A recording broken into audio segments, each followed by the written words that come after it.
Good evening, everybody, and welcome to tonight's edition of Bordertown Strange. It's our Strange Bordertown Part 2. I'm Pam. I'm Palm.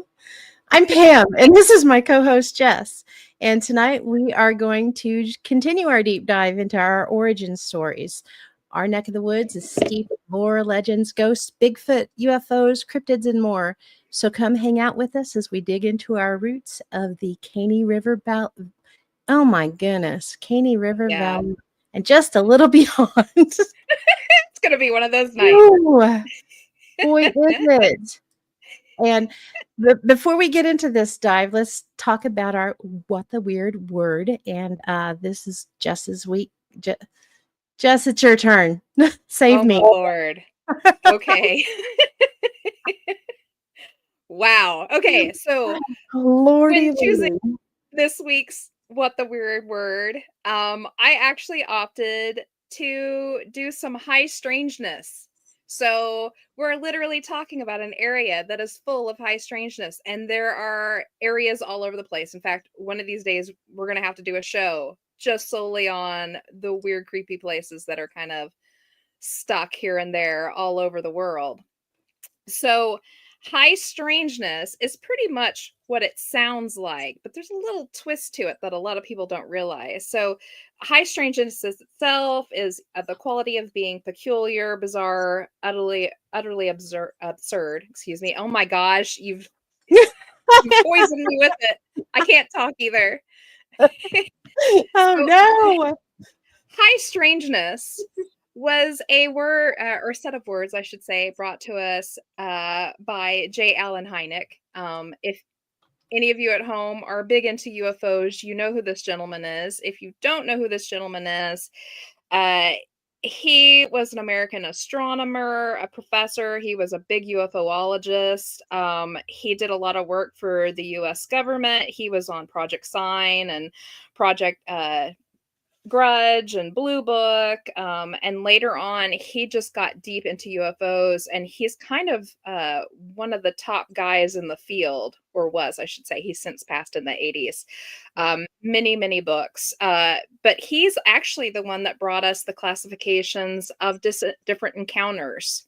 So you hear about, encounters of the first kind, or the second kind, or the third kind, or the fourth kind. This is where this is rooted at. And the high strangeness is a blanket term for his categorizing system that he used when it came to UFO encounters. So, what we're talking about here is a strangeness rating. So within the high strangeness is the strangeness rating he started attributing to these really strange encounters he was coming upon that had multiple odd things happening within it that seemed to have nothing to do with the actual UFO encounter. So we're talking about strange lights or smells, or even a Bigfoot popping up into the encounter, or a dog dances by with a top hat. Um, all sorts of weirdness. So this is high strangeness, and the strangeness rating would go up the more oddity things that would happen with an encounter that had absolutely nothing to do with the original encounter. So your high strangeness count could go sky high, or it could stay particularly low. So like for instance, if someone were to report, well, I was out in this field and I saw a UFO fly overhead, it blinked a couple times and then it shot off into the night, it would have a very low strangeness rating because there was only really one thing that happened. They saw a UFO and it zoomed out of sight. However, if they walked into that field and said, all of a sudden everything was glowing green and I got the smell of sulfur, and then a horse ran over and keeled over dead, and then I saw this UFO come into sight, and it blinked at me and it came down and a little green guy popped out and said hi, went back up in and left, and then suddenly it was morning. That would have a really high strangeness rating because it had multiple things happening within it that seemingly has nothing to do with the actual UFO, although we all know now all of that has something to do with each other because it's all connected, right? Absolutely. Yes. So today is what the weird word, high strangeness. Uh, we say it all the time, and I thought I just might elaborate on it just a little bit so you all know the origins of it. So when we say high strangeness, we're literally talking about not just a whole bunch of things happening at once, but a whole bunch of things that are seemingly unconnected happening all at once. So the next time you see Bigfoot waving outside the UFO you just spotted, you just got some high strangeness. That's great. Good job. That's a good word. I like that one. Yeah, I thought it was quite appropriate because we are talking about an area that has high strangeness. We see multiple things with multiple other things that doesn't make a whole lot of sense, which is why we like to figure it out. It's like a big old puzzle. I have to tell you before we go on, and it kind of Mhm. goes in with the UFO thing here. Um, on Amok last week, we interviewed Debbie Ziegelmeyer, which she's with Yes. Missouri MUFON. And we like to, well, we actually refer to the book 37th Parallel by Ben Mesrick quite a few times because we're on the 37th parallel. And Debbie's in the book. Her brother Chuck is the one the book was written about, and she was with him on quite a few investigations. And I got a chance to show her the videos that the person had brought to the library to me with the little lights that were blinking in and out. I think we've shown them on this show before. It seems like we have.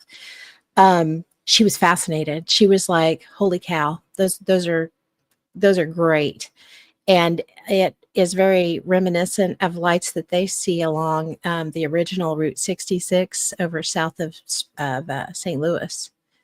And so I thought that was pretty interesting. But she is thrilled to see them. And I gave her a little bit of info, behind the scenes at the show, and told her how much strangeness there is in our area. And she's fascinated. So I'm like, ooh. Yeah, that's cool. I thought it was neat. It is. All right. So right before we move on, I'm gonna do just a little bit of housekeeping. So like our norm, I always say thank you so much to all of our new followers and our subscribers. We appreciate you all. If you're on Facebook right now, give us a quick like and share. And if you're on YouTube, please give us that thumbs up and hit that bell if you haven't yet already, so you can be the first to know when we bring new content. And also, our next show, which will be in 2 weeks, December 6th, I believe it is going to be our last show for this season. We're going to go dark during December and give ourselves some breathing room and give ourselves some time to build up to some big shows. We're wanting to do some bigger stuff coming up here. But do catch us on this last one on December 6th because it's going to be our big, huge Christmas bash. We're going to invite a whole bunch of our podcasting friends in, and we're going to dress up and have some fantastic drinks and tell some wicked cool winter ghost stories and Christmas ghost stories, and probably act like idiots and have lots of fun. So make sure you pop in on there. We're going to play notebook games, and I don't know, maybe I can come up with some other games that we can play, a little interactive with everybody in the chats. So that'll be a whole lot of fun. And for all of you listening who are our podcasting friends, check your inboxes soon because we're going to be sending out the invites. We hope you're cool enough to get one. Mm. Mhm. That's Yeah. funny. Because we're So so cool, we are. with Yeah, our excellent speaking capabilities, especially that's tonight. right. No, what's People up with want to hang out with us. that? Yeah. We They don't so have to do. tie them down or threaten them or anything. No.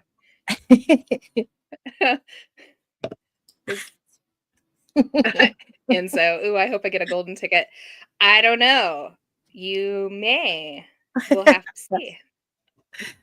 That's funny. All All righty. Are we right. ready to So I think we are ready. jump So in? we left off. We were just leaving Bigfoot country.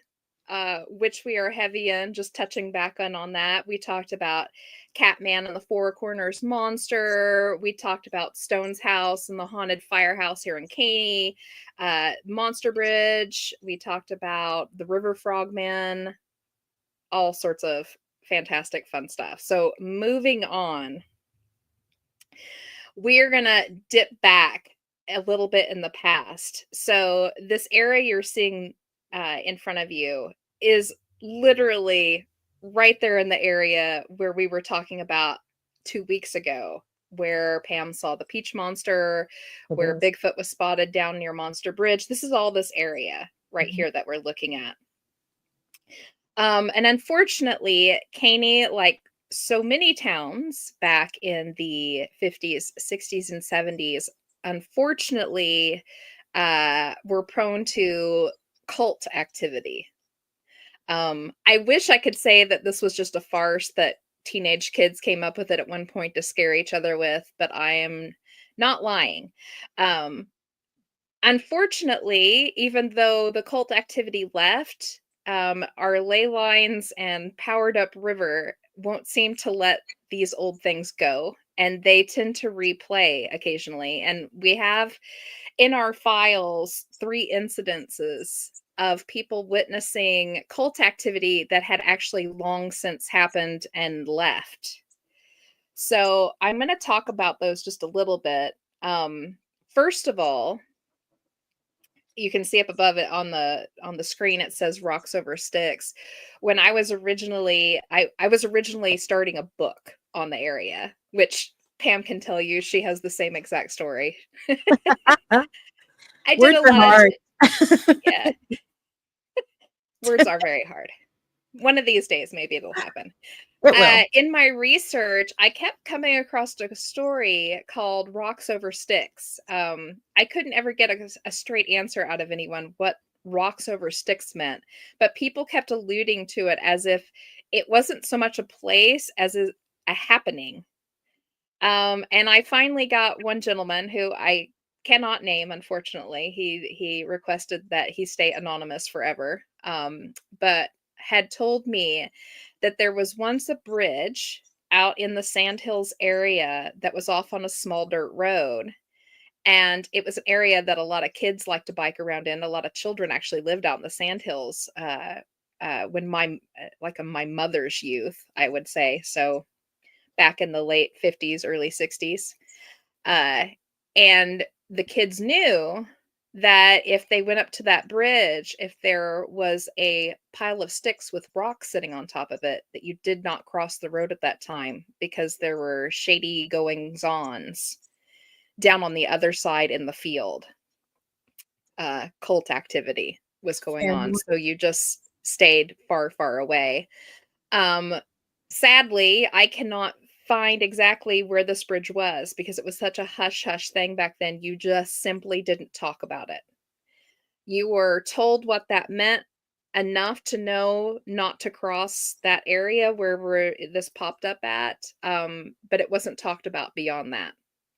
And unfortunately, Caney was very heavy in all of this stuff, this rural area outside of it. So I'm gonna tell a couple of the stories tonight. Not in full. I've actually told these stories before in some earlier shows, so I'm just gonna kind of touch on them. But this field that you're looking at right now was the sighting of one in particular. It was actually my mother who witnessed this. So I've actually heard this story since I was very little. And I will say the story has never changed in all of the years that she's been telling it. So I tend to believe her. I can't imagine that she would make something up like this and then keep telling me about it year after year. So her and a friend were out biking on this road, and they had gone out into the hills and kind of were coming back in and heading back to her home. And they came up on this very peculiar sight of many, many, many, many cars parked on both sides of the road, up and down it, which was very peculiar because there's nothing to see out this way. It was all fields and pasture land. And they came up onto the cars, and she realized that the cars all looked kind of like classic cars at the time, cars that weren't all that around anymore. And she thought it was kind of strange. And they biked up between the cars and eventually got off their bikes because it was so tight, and were walking their bikes. And they soon saw out in this field that you're looking at here a huge fire with, she's guessing, around 50 to 60 people around it. And there was chanting going on. It was so far away, though, she couldn't tell exactly what they were saying. She could just hear the rise and the fall of the voices. Her and her friend snuck between two vehicles and were peeking through to watch what was happening. And she said she got very, very scared.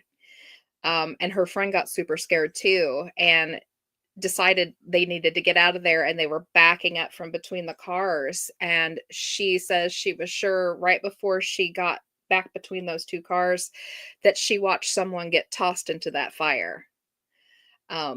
Scared them both terribly, and they couldn't get on their bikes to ride out of there quickly because there wasn't enough space. They had to walk their bikes between all of these cars, and they got back to her parents' house and told them. And fortunately, they came from a good family who actually believed their kids. And her dad grabbed his rifle and called the other girl's parents, and they kind of met there. But when they got there, there was absolutely nothing there.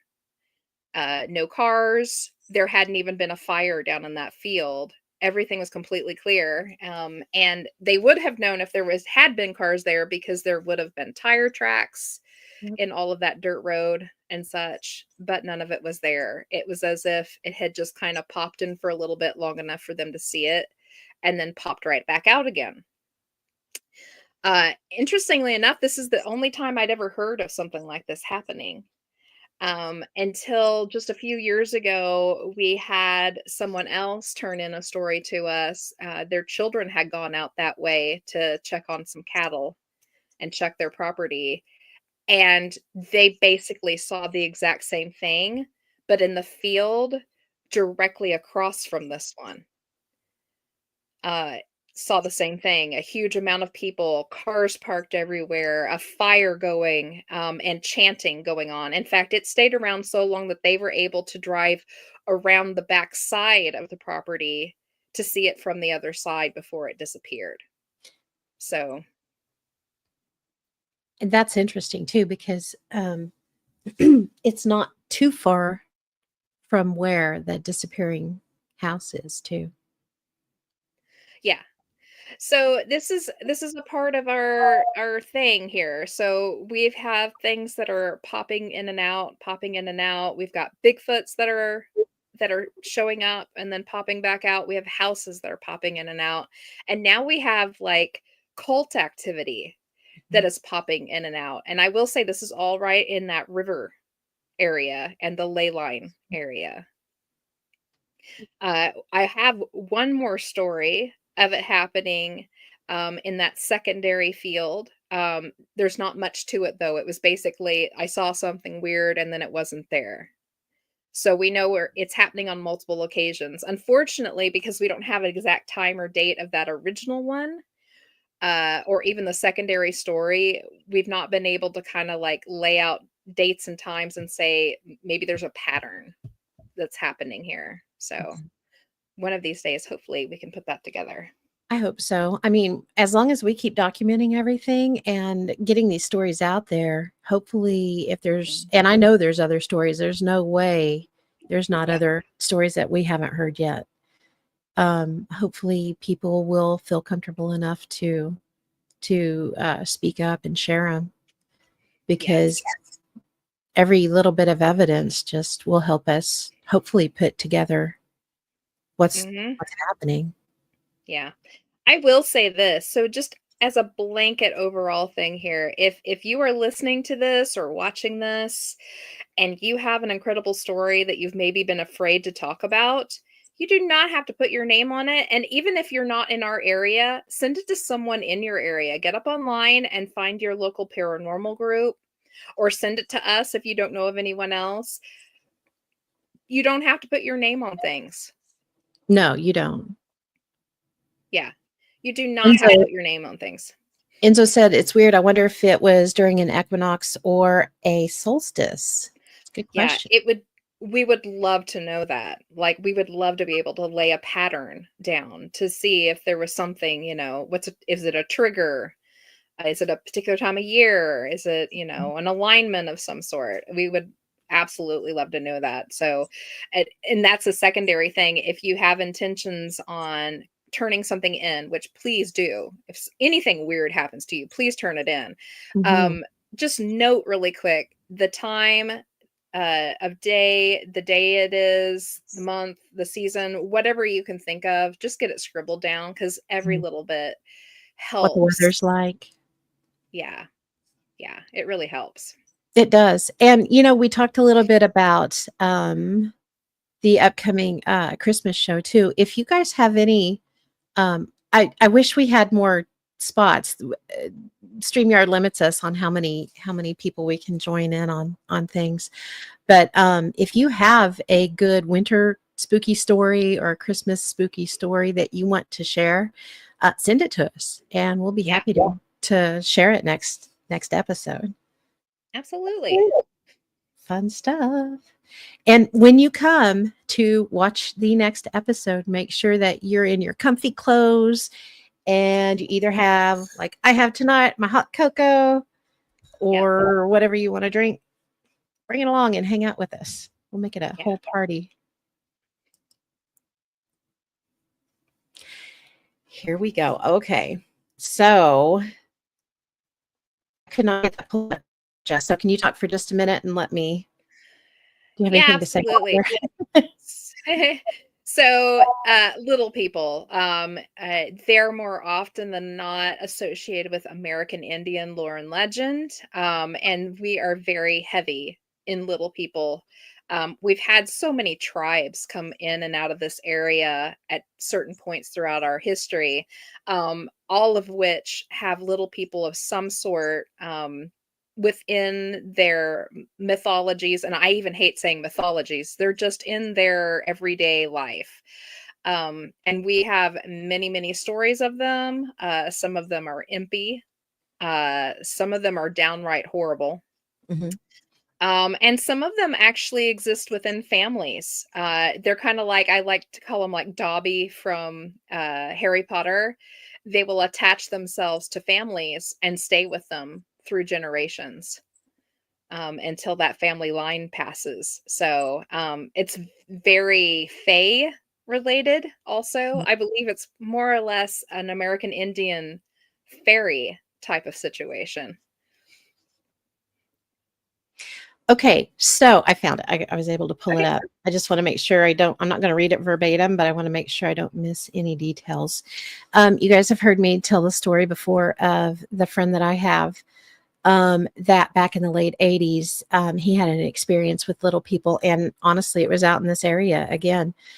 Um, I had not seen him in a good 10 years. And out of the blue, he walked into the library last week. I was floored. He didn't even know I worked there, so he was surprised too. And we got to have a conversation. Unfortunately, he was in a hurry, so I couldn't get all the details. But he promised he would write it down for me and that he would get together with me again and share it, plus some other stories that he has from that area that I had never heard. But he did fill a little bit more into what I have been telling. Um, this area, it was out on the Caney River, um, and it was not too far from the dam. Actually, it was north of this area of high strangeness, but south of the dam. And it's in an area that he would camp out by himself a lot, and he had friends that would camp out there with him too. And they had done so since they were in scouts together. So, for a good at least 10 years that they had been going out here. And they put trot lines out on the river. So this one night, they were supposed to go camp, check the trot lines and everything. Well, they went out and set them, and then the two buddies that he was with decided they wanted to go to the bar instead of going back out to check trot lines. So he did. He went by himself, which is not unusual. he went out there, and there was a place where he had to cross a barbed wire fence to get to the river. And he noticed something really odd, that there were at least 20 possum skins hanging on the barbed wire fence. They had not been there previously when they had set those trot lines, which had just been the day before. So they had not been there long at all. Thought that was a little strange, just whatever goes on. Goes to the river, checks the trot lines, comes back, gets to his camp, and pretty soon it's dark. So he builds a big fire, and he's sitting there, just watching the fire and everything. He is Native American. I will throw that in there, and that'll make more sense here in a minute. And all of a sudden, he heard movement surrounding him, not just in front of him, but all the way around his camp. And he looked up, and he saw these little people that were between 2.5 and 3 feet tall, looking at him from just beyond, the fire, at the edges of the fire where it was getting into the shadows. And he immediately looked down, because you're not supposed to look at them. He looked down. He knew they were there. And he said he honestly wasn't too frightened, because they seemed more curious than anything. They did not seem threatening. And so he continued. He stayed the night. He went ahead and I don't know if they stared at him the whole night. It doesn't sound like they did. It sounds like they were curious to see what he was doing, and then more than likely wandered off. But that was the first time that he had ever seen them out there, all the times that he had camped out in that area. And so he did stay the night. He got up the next morning, went on his way. It is their tradition that you do not speak of sightings for 7 years. So he didn't tell anybody for a really long time. And when it came past that time, he felt more able to speak about it. So that is a little bit more detail than what I had before. It's fascinating as all get out, though. Yeah, Enzo just said 2.5 to 3 feet. That's bigger than what I would think of for little people. I agree. And he didn't say specifically 2.5 to 3 feet. What he did was he held his hand up a little bit, about waist high to him. And I'm not 100% sure how tall he is. He's anywhere between 5'10" and 6 feet. So that was just my estimate of about how tall they would have been. They might be a little bit less than that. I don't know, maybe 2 feet. But it was pretty fascinating. And he was thrilled that we were interested to hear this information. And he told us a couple more stories before he had to go. But Jennifer was there, so she actually got to hear. I was like so thrilled that somebody else was there to hear the story, and it wasn't just me hearing the retelling at this point. But yeah, fascinating story though.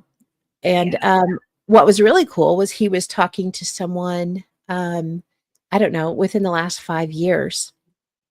He was hanging out with them, telling them the story, and they were like, my son has seen little people out around that area. Can you tell me where it is that you camped? He told them the area, and that gentleman was like, that's the same area. So it sounds like there might be a little pocket right in that particular area. Yeah. A huge pocket, actually. I know who live out in the sandhills who have little people that live on their property. They've known about them for years. So it's really strange. So, well, actually, it's not really strange when you think about it. If you think about them like the Fae, like fairies, they work kind of the same way. Not everyone gets the honor of seeing them. You almost always have to be Native American, or you are some kind of a person that they really, really like, for you to be honored enough to see them, to actually, for them to be visible to you. It's kind of almost leprechaun-y, although not leprechaun-y at all, just in the thought that, you must be very special to get to see them. It's just a weird little, like, I don't know. They're not like a normal cryptid or a ghost or anything like that. They have kind of a fantasy to them. It's Mhm. just kind of neat. Yeah, very It is. fairy-like. And they're so well known. You know, when you think of the Fae, a lot of times you think of Celtic, you think of Ireland, you think of Scotland. You Mhm. know, the Tuatha De Danann. You know, that's where we hear from them. But Native American culture is rich in little people lore, and it's Mhm. not lore. I mean, little people being a part of their history, their background. You know, what ones to stay away from. You know, you've got the stone people, you've got the different ones that uh, to stay away from. And Mhm. it's fascinating. I'm, It is. if you know me, there it's one of my favorite things to talk about. So, Yeah. oh yeah. Enzo said some of those same legends say you were lucky to escape to tell the tale. That is true. Very true. Yeah. Mhm. And yes, 20 possum skins. How odd is that? That's, Ugh. yeah, it's pretty wild. Ew. And what happened to the possums that were inside the skins? I don't know. Where did that go? I'm Blech. assuming they ate them, probably. Pretty crazy. You know, and this is also we've got that little stretch of area right through there that is also where the frogman was seen. You know, Mhm. the thing in Cheyenne Creek. That's just it's a tributary off, or is it off of? No, it's right next to, isn't it? The Caney Yeah, River. it is. I was gonna say it's a tributary, but I don't know if it is or not. I don't think it is. Chelsea, right? Poor possums. Possums are Yeah. misunderstood. They really are. They're Ugly little cute when boys. they're cute when they're not all gross from being in the trash cans. So All right. Yeah, so moving on, we could talk about little people all night, but, we could. we gotta do other things. So, El Cato Cemetery. If you are from our area, you know El Cato Cemetery. It's actually an old Indian cemetery. It's what it started out as. It's still being used, it's still active, and it sets up on a hill overlooking the sandhills. It's a beautiful spot, Gorgeous. but also a very haunted spot. This place and I like to think that it's actually not the people buried there that is haunting it. I think this area is just a hotbed of other types of activity, so it's taken on a haunting moniker for all the weirdness that happens around it, but I don't actually think it's haunted by the people who are buried in it. I don't know, what do you think, Pam? I don't think it is, but I will tell you this. If you go out there, be extremely respectful, only go during the daytime, and expect somebody to come up to ask you what you're doing when you're there because it is Yes, closely watched. It's been it is. vandalized in the past, and it's a shame. Yeah, But yeah, it's closely watched. So if you go out yeah, there, do it respectfully. yeah. It has some weirds going on in it. There's a particular tree in the cemetery that has given me issues since day one. It kind of is its own thing. If you can believe that a tree is its own being, there is a tree in the cemetery that is its own. He is his own tree, let me tell you, and he will let you know about it. But this cemetery is also popular for another reason. Did you want to tell them about that, Pam? Oh, the witch's grave. Yes. What you're talking about? Okay. Yeah. So there is there's there's there's a stone in the very back of the cemetery, and the lady's name is Tempe. And if you look at her, I mean, it's pretty nondescript headstone, and it's got a quote written on it, and it's a pretty famous quote. I didn't know this at the time that I first saw it, which was in high school, so it was in the 80s. But it says, "Watch ye use as you pass by, as you are now, so once was I. As I am now, soon you will be. Prepare ye youth, come follow me." And it's creepy, right? Mm, So when I first saw this, I was like, "Hey, I've heard this before. This and at the time that I was out there, we didn't call it the witch's grave. We didn't know anything about it. We just happened to be out there reading headstones during the day. We were doing rubbings and things. And I saw that and I was like, I've heard this one before. And it's on the witch's grave in Galena, Kansas. And there's one in Riverton, Kansas too. And so I was like, that's wild. One of my brothers had taken me to the one in Galena just not too long before I had read this one out there. So I thought it was cool. Well, then we just started calling it the witch's grave, because why not? And it kind of took on a lore of its own. So that's actually not, I would like to formally apologize to Tempe. She is not a witch. She just happened to have this cool epitaph, and it happened to be the same one that's on what's considered the witch's grave in eastern Kansas. But yeah, that got started that way. So if you ever hear the story of the witch's grave in El Cato, my bad. Shame. Shame. Now, El Cato is a beautiful cemetery. It is an area of high strangeness, however. I do suggest you go out and take a look, especially if you love cemeteries. It's beautiful. It has an old section, just like every cemetery does. It's very beautiful. Please do go out during the day. And if you want to investigate a little bit, feel free. It's active during the day. You don't have to be there at night. And I will tell you, please do not go out there at night, because those people that watch that cemetery will quite happily drive up there in their pickup truck with their shotgun.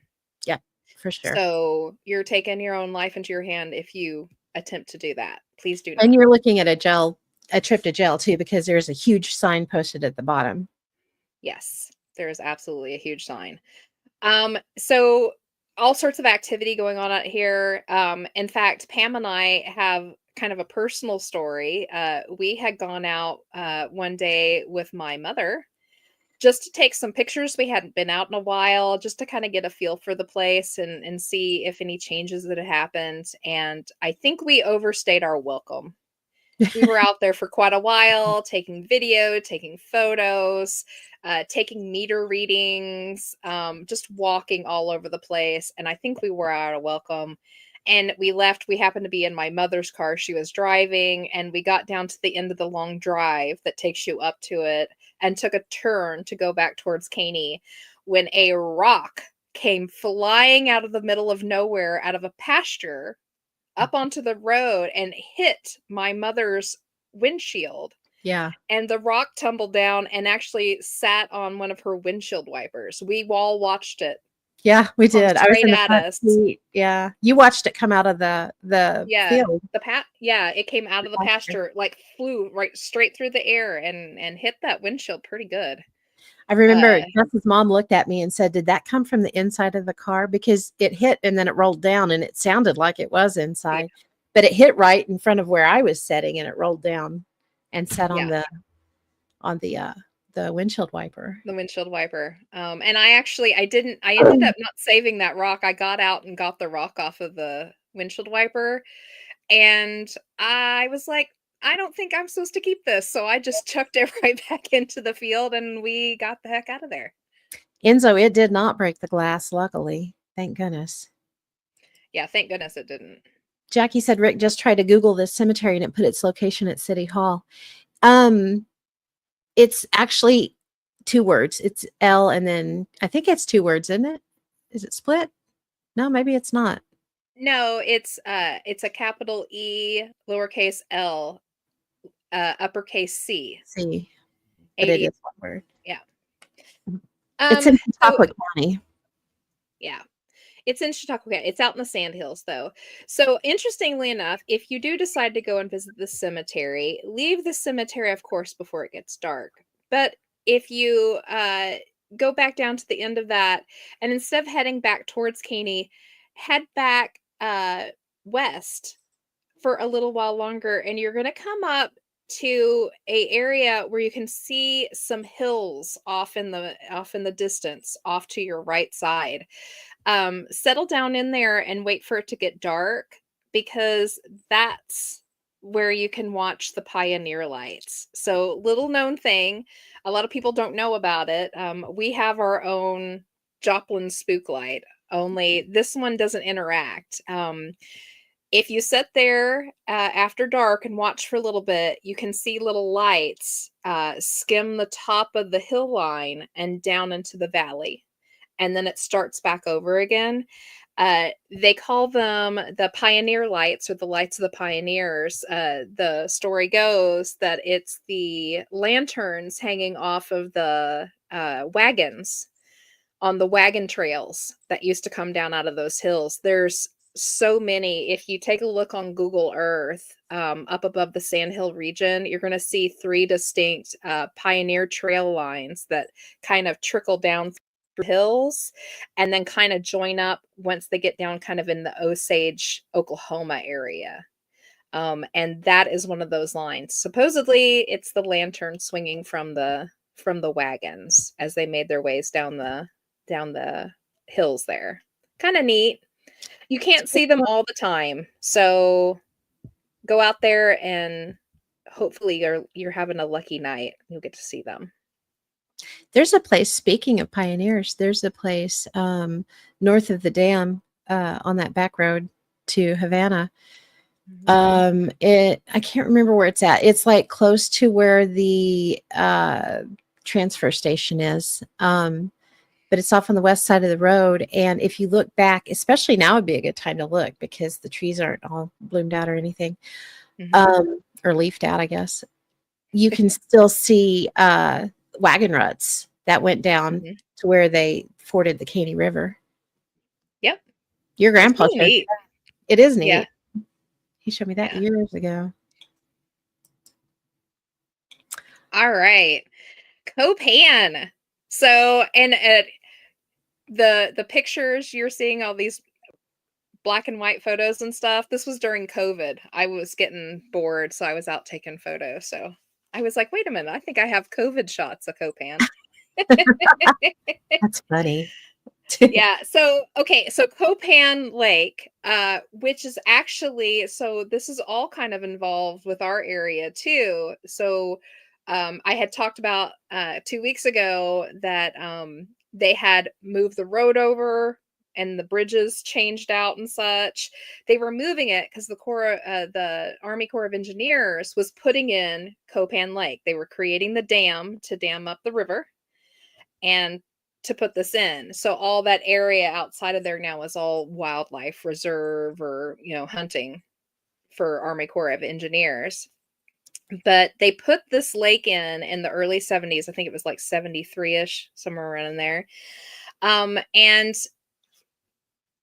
things started happening after it was backfilling. It became a fishing hole after a while. People started fishing on it, and they started reporting strange lights out on the water, especially in the evening, or they'd fish until it was dark, and they said they could see little green lights coasting across the water, and they could hear things bubbling up, and it soon became known that coffins were popping up through the lake, and at one point had tossed over a boat. As one came up, it actually pushed the boat over. I hadn't heard that. That's crazy. Yeah, Oh, so many stories like this. And I started kind of delving into these stories a little bit, and I soon came to realize that there had been some shenanigans and people kind of making the stories a little bit better than what they were. Come to find out, there had been little green and blue lights dancing on the lake. But sadly, they were caused by uncapped wells. That was gas coming up from the uncapped wells. And some of this gas was a little heavy, so it would just kind of hang out there on top of the water for a little bit before it dispersed. There was only one story of a boat getting tossed a little bit. It didn't get capsized. And it wasn't from a coffin popping up through. It was from a gas bubble that had shuffled loose. So interestingly enough, so there was a town that used to set right on the edge of this. It's not even actually underneath this lake right now. It's like all right on the edge of it. There used to be a little town called Enosville that sat right on the other side of the Kansas border. Right on the other side of it. they built it there and then soon realized that they had actually built on the wrong side of the line. They thought the line came down a little bit further than what it did. And they moved the cemetery that was in Enosville, the little one, over the line up into the Caney area and reburied them there in the Caney cemetery, what little bit was there.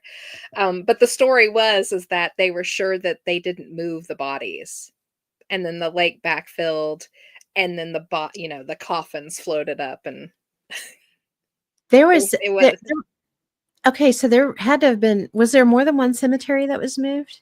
Because, and I say that because there's that little cemetery in Copan on the north side of Copan where I know they moved a bunch of them to that one. And if you go yeah. out there, there's a bunch of headstones that just say unknown on them. Yeah, there was lots of little A little cemeteries and plots and stuff. At that time, that area down there, even though people were not supposed to be living in it, it was supposed to be Osage territory and right. stuff. People did, and you buried your people where you were living at, you know. Lived. Yeah. So, yeah, lots of stuff. And I don't doubt that there's probably a few graves underneath that lake that people didn't know about. Oh, I'm sure. Yeah. Yeah. Ian said, wait, that's the premise of Poltergeist? They Yes, it moved is. the bodies. Um, Cool. And you know what's interesting? I don't know if everybody knows this or not. Caney, where the cemetery is now, is not where the original cemetery was. It was actually up on the hill. Let's see, the north side of Caney on Highway 75. There's Sonic, and then you hit the four-way stop. And if you would go west on that four-way stop towards the racetrack, there's a hill that has houses up on it, up in there. And halfway up that hill was where the original cemetery was. And I know there's some people, I want to say it was like Bud Bridenstine. So his age, he would be, in his 90s or close to 100 now, if he was still alive. He remembered still seeing headstones and wooden crosses up on that hill when he was a boy. So, yeah, it's pretty wild. It's crazy. Mm-hmm. But yeah, lots of gas. And Copan has its own thing. So the Copan Dam holds the same, and I've talked about this before, the same story that happens with every dam is the giant catfish that sit at the bottom of it that are man-eaters. Everybody knows those stories. Every dam has that story. As far as I know, they've never found a giant catfish sitting at the bottom of Copan Dam. They used to say that about Hula, though. Hula's about 10 miles from Copan, that there was the big fish down. Yeah. I remember I was very small. I was probably just talking really well. So probably 3, 4 years old, and telling my dad I wanted to go see the damn fish. And he was like, I'm sorry, what'd you say? And I was like, I want to go see the damn fish, Daddy. And finally he figured out that I was talking about the fish that lived under the dam. Not that fish. Another interesting one, our friend Shaw from over at Amok witnessed the ghost of a little boy run across the road right before you get to the dam if you're heading from east to west, heading on that road that goes over the dam. She saw a little boy run right across the road. So Good. it's an interesting place. It is. It's pretty cool. Enzo said those catfish do get big around dams. They just sit on their bottom with their mouth open and eat everything that floats by. Fish, orange, white eyes. It's funny. All right, moving on. Okay, here we go. The big mother of the stories from around here. Mm-hmm. I'm gonna give you everything. So everyone around here knows the Labadee Mansion. The haunted Labadee Mansion. Oh my gosh, there's 1,001 stories about how haunted this place is. Girl Scout troops would camp out there. Teenagers would dare each other to go down in there. The fireplace comes alive. You can hear a woman screaming. You can hear a baby crying. There's a crybaby bridge associated with this house. I'm going to go over the whole story. I'm going to discount a lot of the original story, but I'm also going to say as we're going along, I am saying this place is haunted. I'm just saying it's not haunted in the way that we think it is. Uh, Keep in mind, as I'm going through the entire spiel, that I very much consider this a tulpa type of situation, a thought form I would agree. situation has occurred, that this place truly is haunted, but of our own doing. Because the story behind this house is completely wrong and fabricated. And I will say there is still Labadee family in this area. Okay. So I'm going to do my best to get the accounts correct and the dates and everything. And my apologies to them if I get anything wrong. Just let me know and I will correct it later on on our next one. So I'm just going to read you the story because the haunted story is amazing. And it's one of let me look. This is part of my research we're getting to look through right now. This is Excuse me. And I know we've talked about while you're looking that up, Jess. Mhm. We've talked about Labadee and like Bordertown Presents and things like that. And I'm pretty sure Jackie and Rick, you guys have gone out there and seen because the cemetery is like right on the road, so you can pull Mhm. right up to it and look at it. Pretty sure you guys have gone out there. It's a neat place. Yeah. You I've can't got the get to number the here. house. The house is on private property, so and it's Yeah. not there anymore either. Yeah, It's it's just I think just the ruins. foundation is there now. Yeah. Uh I have nearly 30 different versions of this one story. That's how long I mean, this thing is its own legend. Um, it's just as big as like La Hunt, which we'll talk about on another show one of these days. Yes. So I'm just going to read you the story so you can get the full feel of it. So late 30s is the timeline we're looking at here. 1930s, I should say. Frank and Samantha Labadee are a wealthy couple living in this grand two-story home on a hill overlooking a large country homestead. They're childless, having tried for many years to have a baby of their own, but to no avail. Still, they're quite happy with their lives thus far and content with the home they've made. Frank, unfortunately, must work long hours and is away often, leaving his wife Samantha to take care of the home alone. To make things easier for her, Frank buys Samantha a black slave named Enos Parsons to help around the house and the property. Samantha tries her best to keep herself busy with chores and such, but soon grows quite lonely. One thing leads to another, and soon enough, Enos and Samantha become lovers. Not long after, to Samantha's dismay, a pregnancy occurs. Being sure the baby belongs to Enos and not her husband, she tells him the affair must be kept a secret at all costs. Surely Frank would leave and her friends and family would shun her if they found out. Enos agrees, and Samantha breaks the happy news to Frank. The joyful couple spend the next months happily preparing for the coming of their newborn child. And soon the big day arrives. Samantha spent the entire night laboring, but is in good spirits. Frank is blissfully unaware of what's to come. Meanwhile, a depressed and torn Enos makes the decision that he deserves to be with Samantha and see his newborn child. He grabs his things and hurries up the hill to the house. Finally, after many hours of labor, Samantha delivers a healthy baby boy. Frank rushes in, elated to meet his new son, only to find that the baby laying in the crib is black. Enos, in a Aw. fit of bad timing, runs in just seconds later and realizes that a very distraught and angry looking Frank knows the truth. Enos makes his way to Samantha's side and takes her hand, which is too much for Frank to take. He dashes to the bedroom closet, pulls out his shotgun, and fires several shots at both of them. Enos is killed instantly by a shot to the head. Samantha is wounded by a shot to the shoulder and begins screaming for her life. Bleeding and shaking, she crawls out of the bed, desperate to stop him from killing her. As she pleads for her life, Frank pulls her up from the floor, looks upon her for the last time, and then shoves her through the large second story window where she plunges to her death. He then makes his way to the crib, but is unable to bring himself to shoot the baby.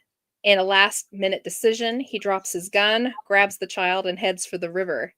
He searches the banks until he finds the deepest section of water. He chooses his spot, looks down at the baby in disgust, and then hurls it in, watching as it's washed down the rain-swollen river.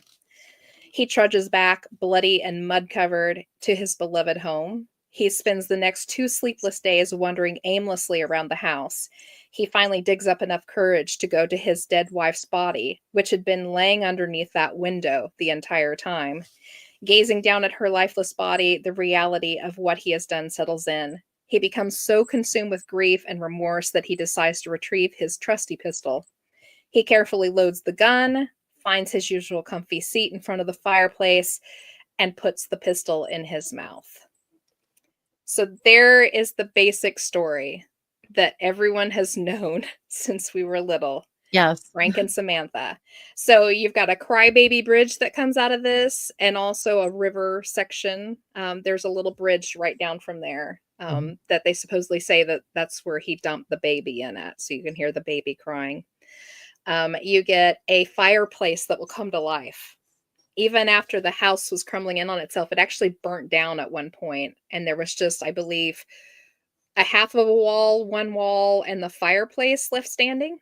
Yeah, I there was believe it was like a bathtub was still hanging off of the pipes from the second floor. Yeah. I remember seeing that. And wasn't there a piano in there? Yeah, it's something like that. I didn't actually get to see it personally, like when it was still kind of intact like that. Mm-hmm. So When crazy, I saw it, crazy. it had burned, and there was very little left of it when I was out there. Yeah. So along with that, it has been reported that people can hear frantic voices, light flashes, a shotgun being fired, the sound of a shotgun being fired, the fireplace flaring to life unexpectedly, a shadow pacing the grounds with a pistol in its hand, flashlights and lanterns inexplicably turn off and refuse to come back on.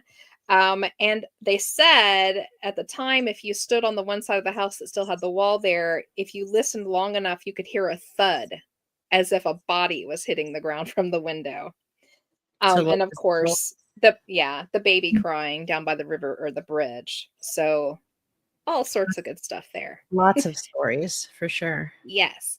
Now, a lot of this stuff did happen. It was accounted over the years that they could hear all of the stuff happening at the time. The real story isn't nearly as good, and unfortunately actually has nothing to do with this house. So No. Frank Labadie and Susan Labadie were the parents, and they moved into Osage County like back in the 1860s. And they built this little cabin that you see up on the corner there. This cabin sat about 100 yards away from this house before it was built. I don't think it stood there for much longer before the house was built. This is where Frank grew up in, as in Frank and Samantha. He grew up there. And then when he got older, he moved. The whole family moved into Caney for a while. So that cabin sat there empty for a little bit. They moved to Pawhuska. That's where Frank and Samantha lived when they died. And they did come to an untimely end. They had a gas leak in the house and they asphyxiated.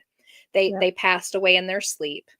They found them, and they were actually buried in Pawhuska for a short while before they moved them back to the property. And you can actually see the little Labadie cemetery right there. It's actually just right before you get to the house area. They're buried in there if you want to see Frank and Samantha's grave. And you can see Enos Parsons' grave in there too. And I will let you know, Enos Parsons wasn't Black or a slave. Wrong area for slaves altogether. He was actually a white gentleman, and he actually is kind of a little celebrity in our area. He was the first postmaster in Washington County. So he's his own little celebrity right there. the house that everybody sees as haunted was never lived in by Frank and Samantha. It was built by their son, George. And they didn't live in it for very long before they moved out of it, and the fire that happened later on. It was like a lightning strike that hit the empty house and burnt it down. Mhm. So, how exactly the original legend sprung up, I have never found the origins of that, but it sprung up and it went big. And so many people so firmly believe this in this area and have over the years. I pretty dang sure that's how that haunting started.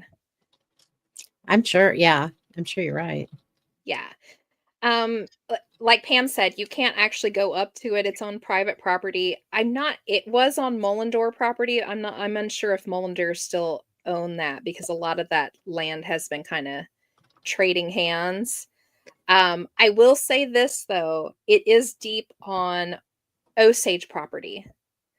And that whole area out there, much like all this area up here, has its own life.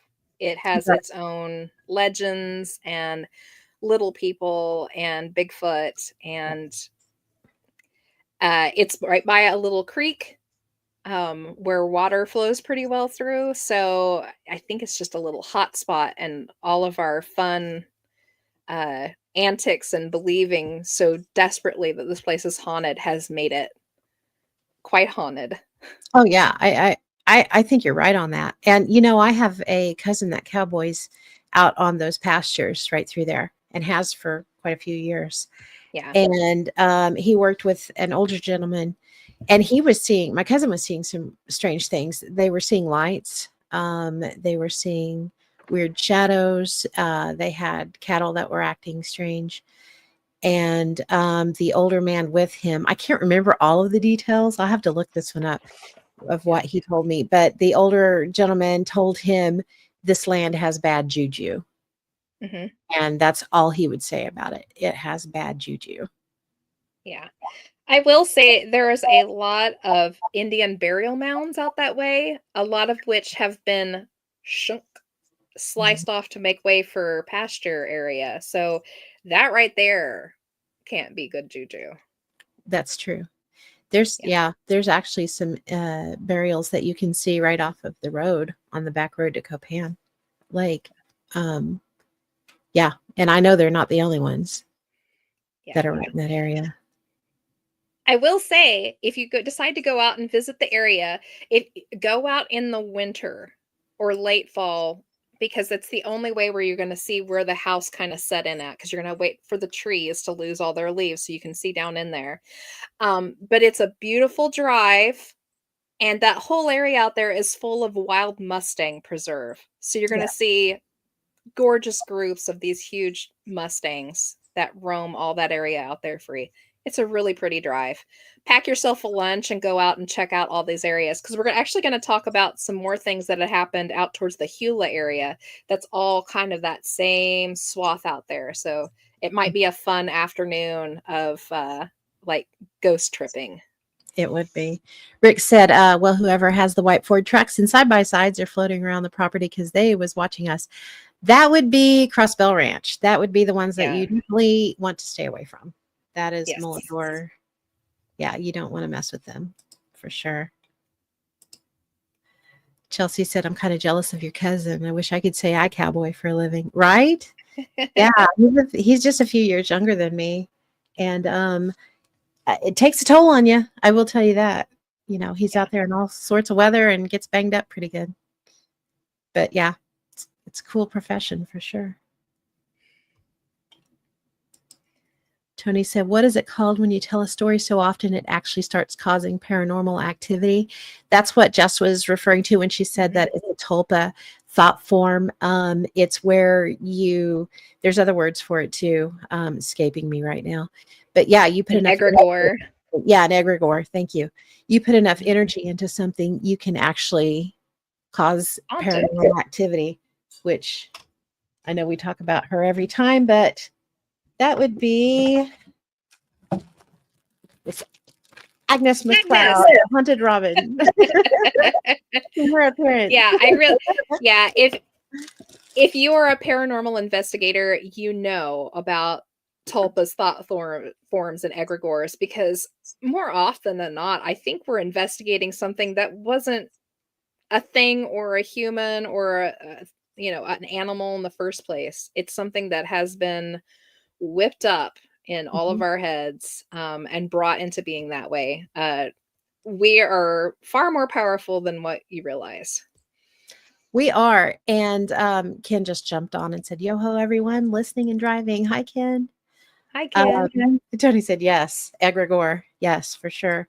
Think about it. You hear of, even if you think of like prayer, enough people pray, you're putting positive energy into something. It's the same concept, it might be a different approach, but it's the same concept. You're putting all your energy or focus into something to try to make it occur.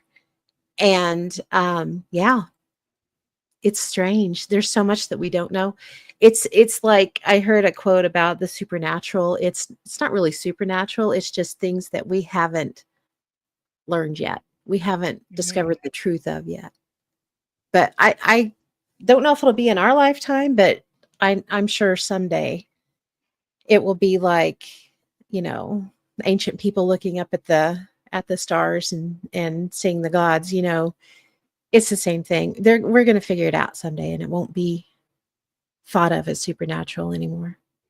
But the Labadee story, it's a great one. It's a beautiful area. And you're right, it's not too far from Gila Lake, which is an interesting place all on its own. Yes. So. And I'm gonna talk a little bit about that here in a little bit when we hit our cryptid section. Actually, I think we're getting ready to hit our cryptid section. We are we? hitting the cryptid section. It's next. Yeah. Okay. Do you want to go ahead and talk about Gila now? Well, I can. It hits the pterodactyls, though. Oh, okay. We'll wait then. Let me switch to the next slide here. And this, I don't know if Mike's he was watching on Facebook. I don't know if he's still watching or not. If you are, Mike, say something. So one of our team members, last January, he worked in Bartlesville at the time, and he had taken to driving home the back route to Caney, which takes you around the Copan Dam and then up through the Sandhills area. And it's where a lot of things are. That's the whole reason he went that way, was just to see if he could see anything. And one evening, I say evening, it was still light out. So I want to say it was about 5:30, maybe. It's in late January. He was driving home, and it's like it is out now. There's not a lot of leaves left on the trees or anything, so you can really see things well. And he's headed north.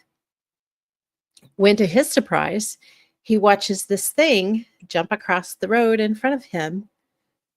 And he was like, what did I just see? So he pulled up to where it had crossed, and he stopped, and he looked around, and he noticed that it had gone from east to west across the road. And he noticed that there were deer running from west to east behind him, like they were getting away from something that had come through.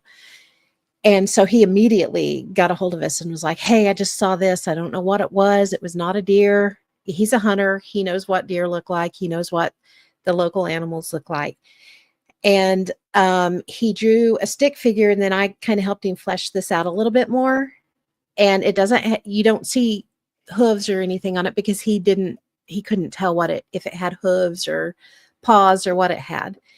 But it had a short nose. He was very specific about that, and no ears or anything. And the curious part of it was that it jumped, but it wasn't like pumping its legs or anything. It was straight out front and back legs. So it just kind of arced over the road. And it was pretty wild, pretty interesting. We had not heard of a sighting of anything even remotely like this before. So we started digging around to see if we could find anything anywhere, and we didn't. Now, there is a creature called a knot deer in the Appalachian Mountains, and it's not the same as this thing was at all. It's totally different. But Let me switch to the next slide. You guys, if you've been around for a while, you've seen this notorious thing before. It's my beautiful editing skills here. I'll play it one more time.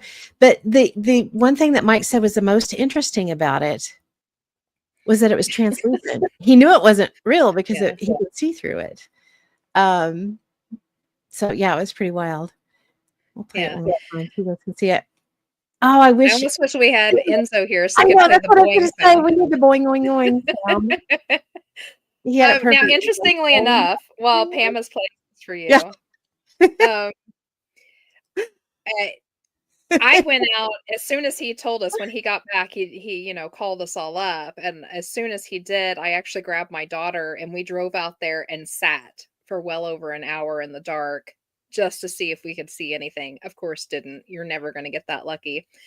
And Pam and Mark and them went out the next day to look around. But interestingly enough, so the reason why we were all together that next day is because we had a club meeting. Yeah. We host a paranormal club that meets every third Saturday at the Caney Library here, free for anybody to come. And it just so happened that a friend of ours was in that day, and we were discussing this because we thought, well, maybe someone here has heard of something similar to this. Mhm.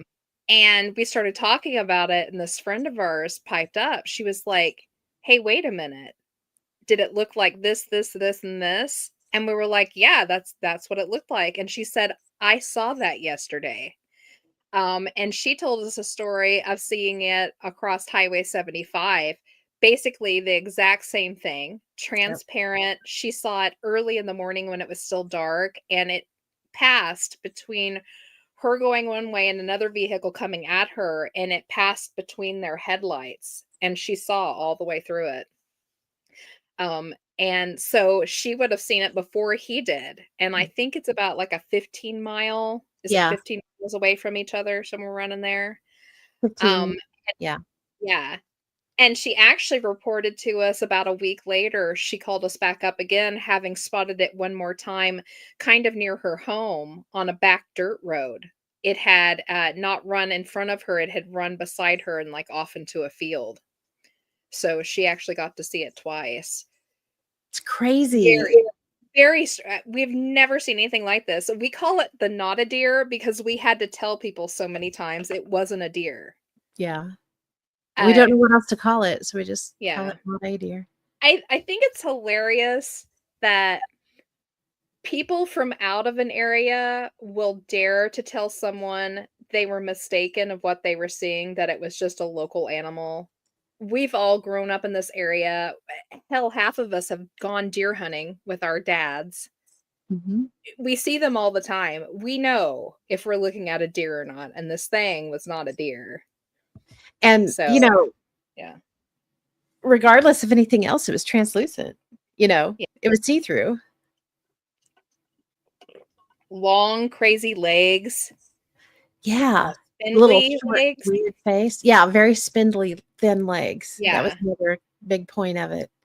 Couldn't Yeah. tell if it had hooves or paws or what it would have had.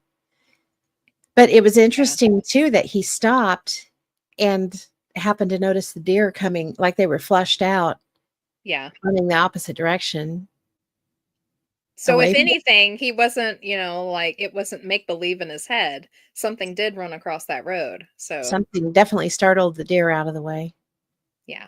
And this we went out the next day and it was roughly the same time of evening too, so this is a very clear picture of how bright it was at the time.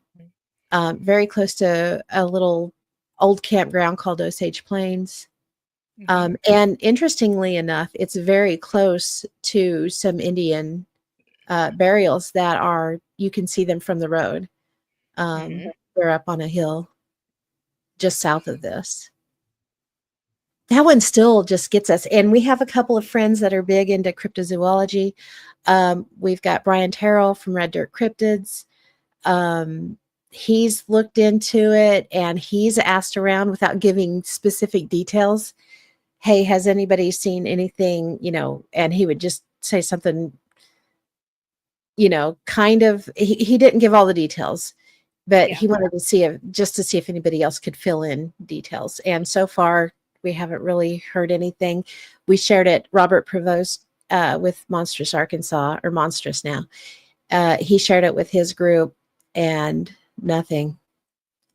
So it's not a normally seen thing for sure.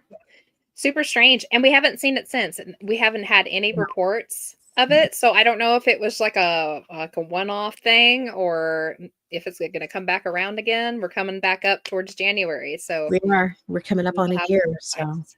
Yeah. fascinating one, though. Every time we talk about this one, it gets me going on it again. Wishing we could figure it out. And this is another important thing. Some people, they may feel like they are nuts because they saw this thing. They know if it's see-through, maybe their eyes were playing tricks. But report these things, please, because it may not have been, especially if there's other people that are seeing it too. Like, we would have never known about the one friend had we not been at that meeting, talking about it happening just that day before. Important stuff. Every little bit helps build a picture. All right. Moving on. You want to do Mona's story? I do. Yeah. Okay. I do have one story. Let me actually pull up my notes here, because I want to kind of read what she told me. Okay, so last March I had somebody come to the library. And she knew we were doing Bordertown Presents, and we were doing the club meetings and stuff.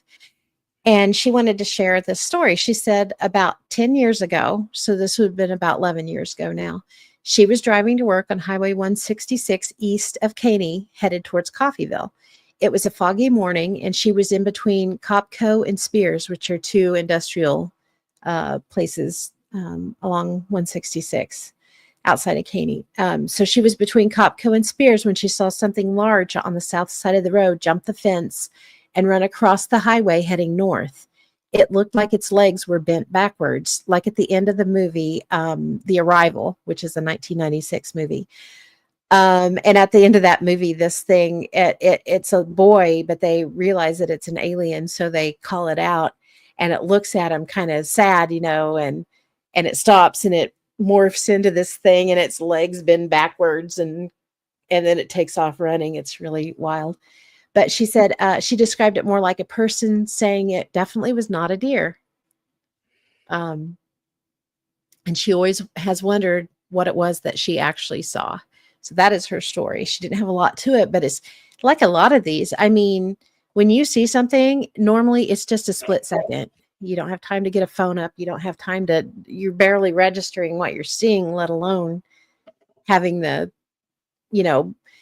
she would have had time to get a picture had she had her phone in her hand, unless it was already set to take a picture. It was just that quick. But this is another one of those foggy mornings, and not expecting something, and there it is. Yeah.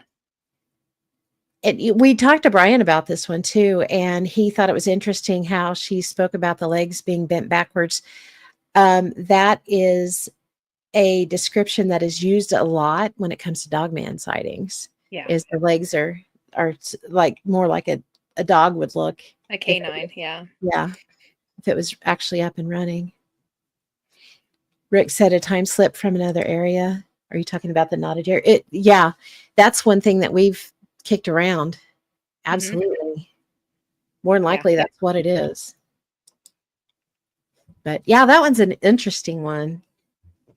Yeah. All right. So last out of the cryptid stuff, not saying this is all the cryptids that are here, but we're giving you like the big hitters. This is one of my favorites. Like, we were talking about Brian Terrell when we first met, like really started getting to know Brian, and we told him, we were like, we are so willing to share our files with you. We would love it if you would share yours. That's how we all learn. We all have to share and build up a resume of this stuff. We need to know where all this is. And he just assumed we probably had just like a couple cases to pass along his way, and just the Bigfoot ones alone that Pam handed him, he was flabbergasted. He was like, "I thought you were gonna have a couple. I didn't know you were gonna have a pile." Well, and I had told him, we've got at least 20. And he was like, oh, cool, pass them my way. And then he's like, oh my gosh, you have like 20. I know, I told you. Yeah. He had contacted me because he'd heard me talking about a pterodactyl sighting. And he was like, could you send me that pterodactyl sighting? And I was like, which one do you want? Because I have lots. So, a little known fact, we are heavy in pterodactyl sightings all along the Kansas-Oklahoma border and up the Kansas-Missouri border. It's literally a big L shape of all of these pterodactyl sightings. I'm, of course, not going to give those all to you because we're just talking about our one little area, but I'm going to give you a few right here in our little area. So we're going to go back past Labadie's a little bit on your way to Gila Lake on Highway 10. And you can go right to the spot that this one happened at. I'm just going to give you I'm going to read the case file. So 2011, summer, August, Highway 10 between Bowring and Gila Lake, Osage County, Oklahoma. Evening time, gentleman driving home on Highway 10 towards Bowring witnessed a pterodactyl fly low over the road right in front of him.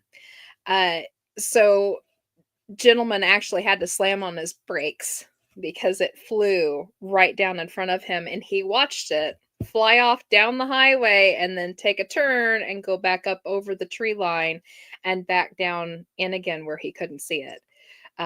And it's the same explanation they always talk about, dark, leathery looking skin, kind of bat-like on the wings. So you could kind of see through it just a little bit, like you could see the light coming through the skin area.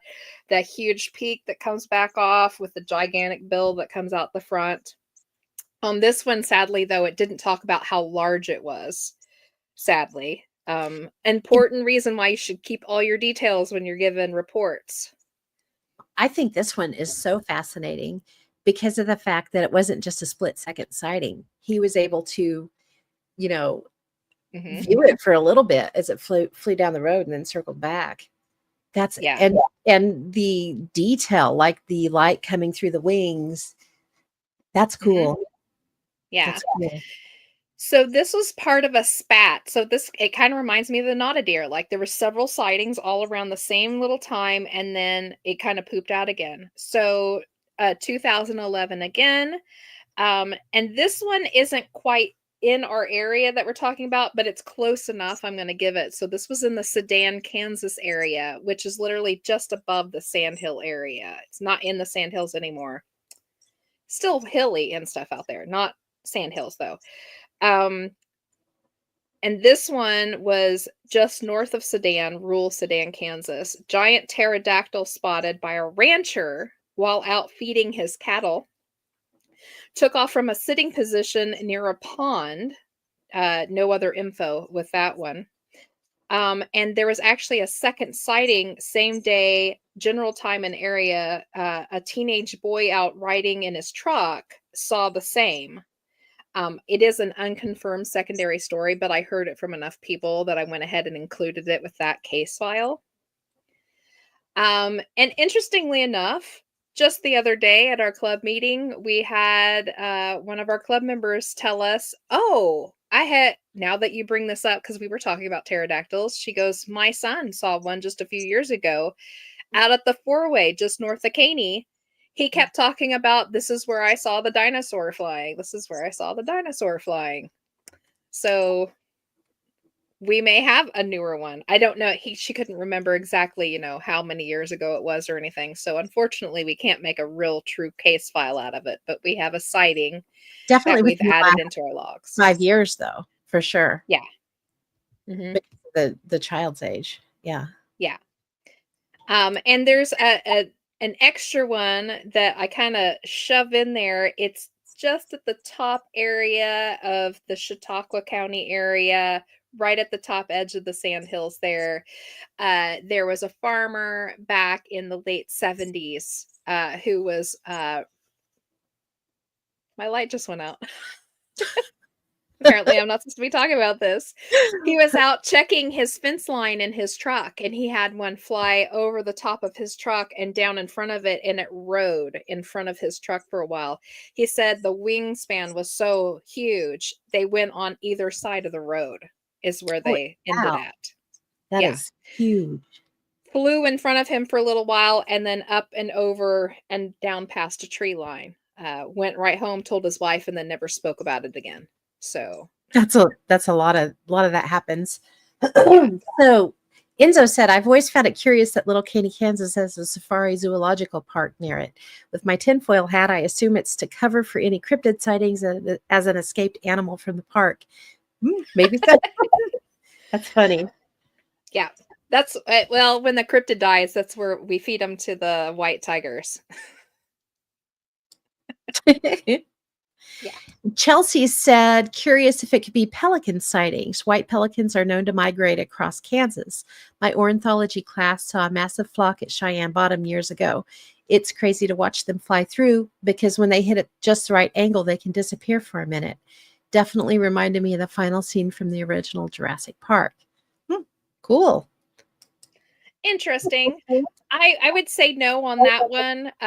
We don't get a lot of the huge white water birds here in this area. And the ones we do get are fairly small and they're very bright white. I can't imagine that they would mistake them for these brown leathery birds with these giant, And seeing the sunlight through their wings too. yeah. Especially Good the dude thought, that though. saw it down there near Hula. I mean, he got up close and personal with that thing. So, yeah. Enzo said Enzo egret. says egrets. No, I can't imagine. It's like I said, it's one of my pet peeves when people are giving information on encounters like this, and the first thing people want to do is say, "Well, you just saw this."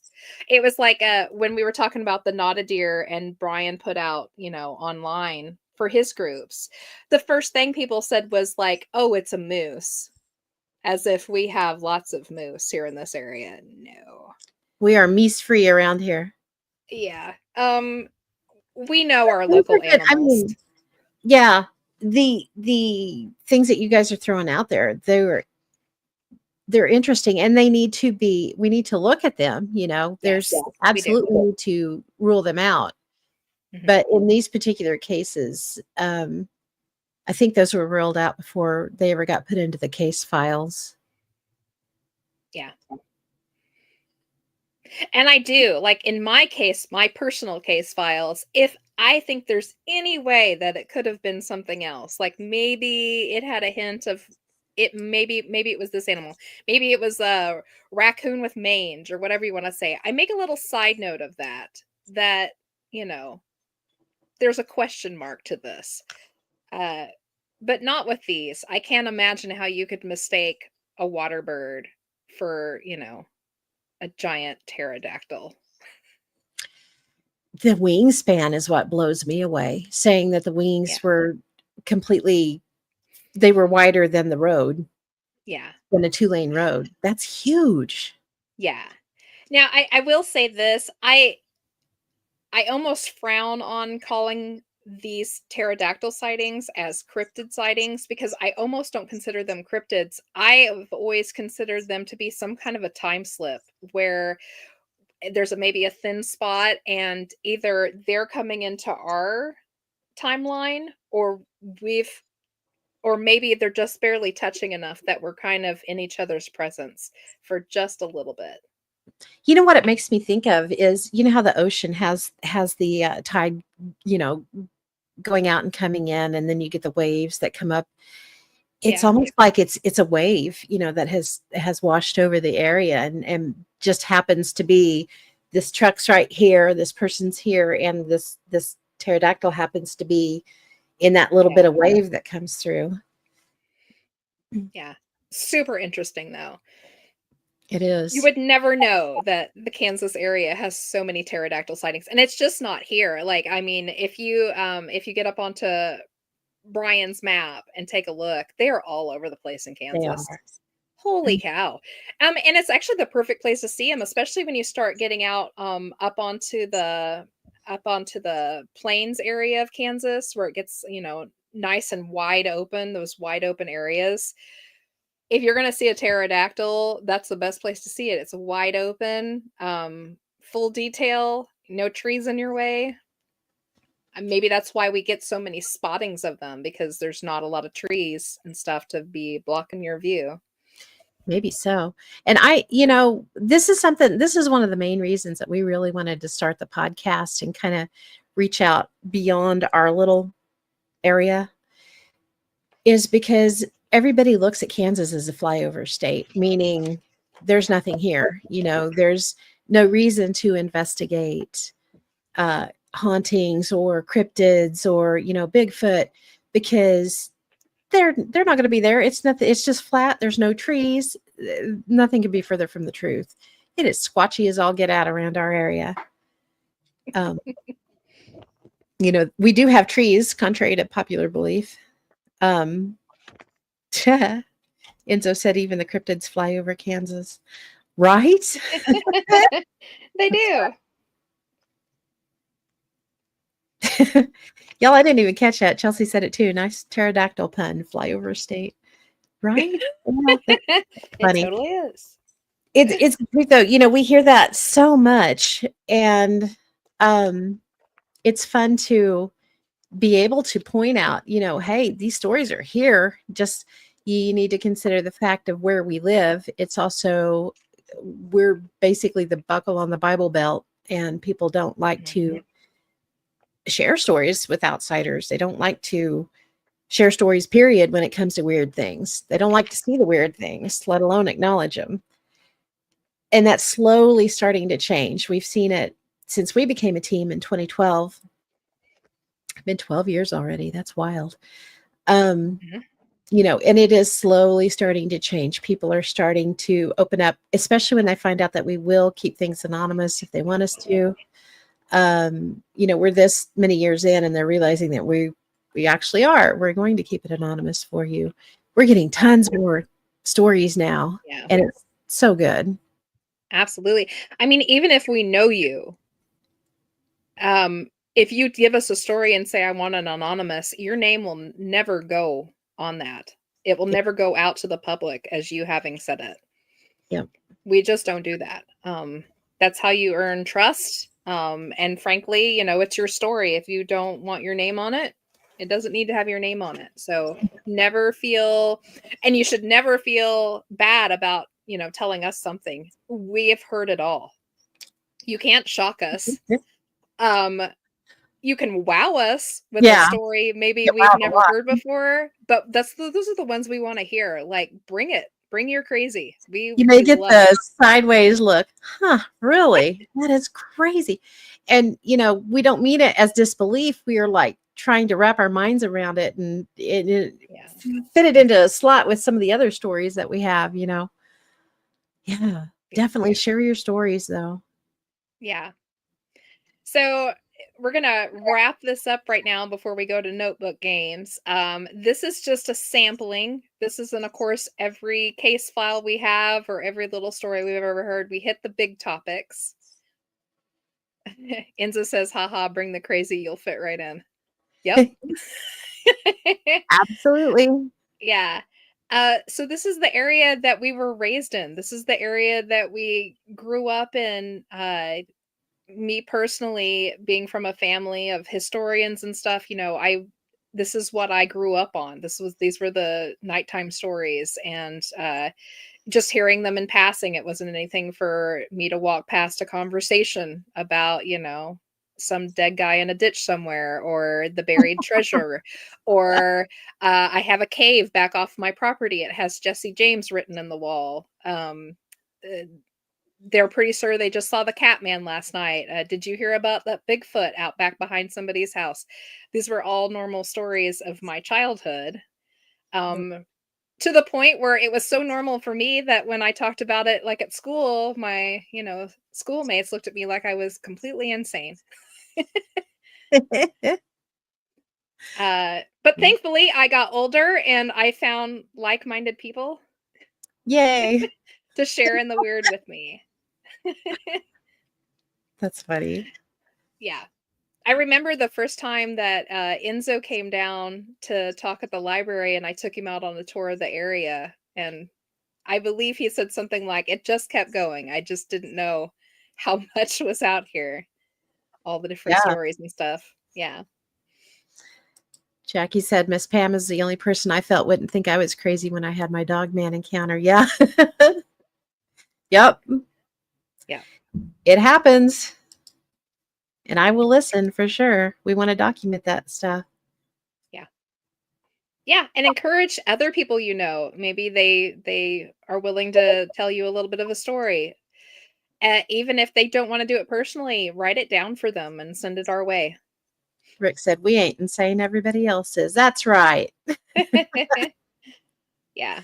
Too But this is our origins. This is what kicked all this off. This is what got us all on this path is this one little area here. It's like our own little Skinwalker Ranch area. It's our own meadow. For those who are in the know on that. In fact, I have it kind of written down. I really think in the next year we should do one just on like hot spots in the US. Just the US alone. Heck, we could do it all across the world, but lots of places that are super like it's like Skinwalker Ranch. There's about 30,000 things going on. Strange, high strangeness. Yes, As we for started sure. off in the beginning. Enzo Yeah. said, I'm still blown away at all the activity in that area and it's ongoing. Yeah, it is. And, like you said at the beginning of the show, you thought Enzo had told us when he came down, he thought he was going to hear stories from 20 years ago. And we were like, yeah, no, that was last week. Yeah. Yeah. They are ongoing. We should, I can think of, I know somebody we need to see if they'll come on and hang out with us and tell their stories of a hot spot in Oklahoma. Yes. You know who I'm talking about, don't you? Yes, I do. That would be awesome. Yeah, I bet he'll be down for it too. That That'd would be be cool. cool. Awesome. All right. So I are we think ready we for are some wrapping. notebook game? I think we are. I think we're ready to wrap the local information, the local lore. Yeah. So everybody start picking out your notebook game. 1 through 5, 75 or under. We can start out. Ian left his. He had to leave early because he had to go get some sleep. He is in England. And he said he wanted to do notebook 5, page 21. Okay. So we can go ahead and get started.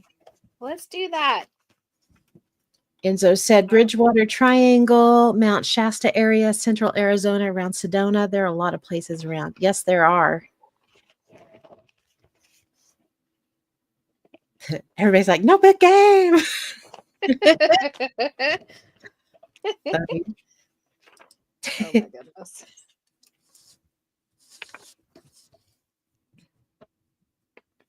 Okay. Hold on. Oh, this is from when we were working on the cursed objects. Oh, yeah. Yeah. So,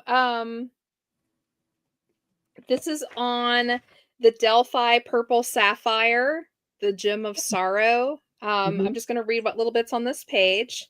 It's not actually a sapphire, but an amethyst, originally stolen from the Temple of India in Kanpur. Was taken to England by a Bengal cavalryman, Colonel W. Ferris. Colonel Ferris started having severe health and money problems, and every member of his family suffered from illnesses. After his death, the gem was passed to his son, who also suffered through health and money problems. In 1890, it passed to Edward Heron Allen of a polymath writer and scientist. He was a skeptic of the curse until he and his family began to suffer the same fates of the previous owners. To reverse the curse, he opted to have the gem set in a ring the size of I've read that wrong. Set in a ring with a snake decorating with zodiac designs. I'm sorry, these are my own notes to myself. They're written very badly. With 2 pendants, one with 2 scarab beetles and one with a T engraved in silver. The gem seemed to sleep for a while, although Heron Allen claimed the ghost of a Hindu yogi who was searching for the gem was hunting him down. In 1902, Heron Allen lent the gem to a friend who was immediately struck down by illness and misfortune. Heron Allen finally decided to get rid of the gem by tossing it into the Regent Canal. However, 3 months later, the canal was dredged, the ring found and brought to a local jeweler, whom recognized the gem and returned it to Heron Allen. Do you remember this one? This one was crazy. Like, they kept trying to get rid of it, and it kept getting brought back to them. That's the end of that page, but long story short, eventually, after it went through all these families, they finally, like had somebody put, like, a curse on the box that it was in, and they had it, like, sealed for, like, 30 some years with a note inside, and it got given to a local museum, and it got lost. And it just so happens exactly 30 years later, when that curse was gonna be up, was the day that some intern kid found it, opened the box up, and read the letter, literally to the day that the thing was due to be opened again. So it was a weird one. Definitely If you not a coincidence. Yeah. If you want to, it was on our show. Go back. Gosh, Like, it was I don't one of even. our very first ones. Yeah, we did a cursed objects. Mhm. Yeah, I think it was a Yeah, 2-parter, maybe. yeah, I know our very first show was our podcast warming, and I think it was probably the second show that we did, Yeah. somewhere in there. Yeah. So go back and catch that. You can get hear all about, like, the cursed diamonds and chairs and furniture, and it was a good one. It was a good one. It was a fun one for sure. All righty. What do we got next? Ginger with notebook 1, page 67, please. Oh, easy enough. Let me get counted in.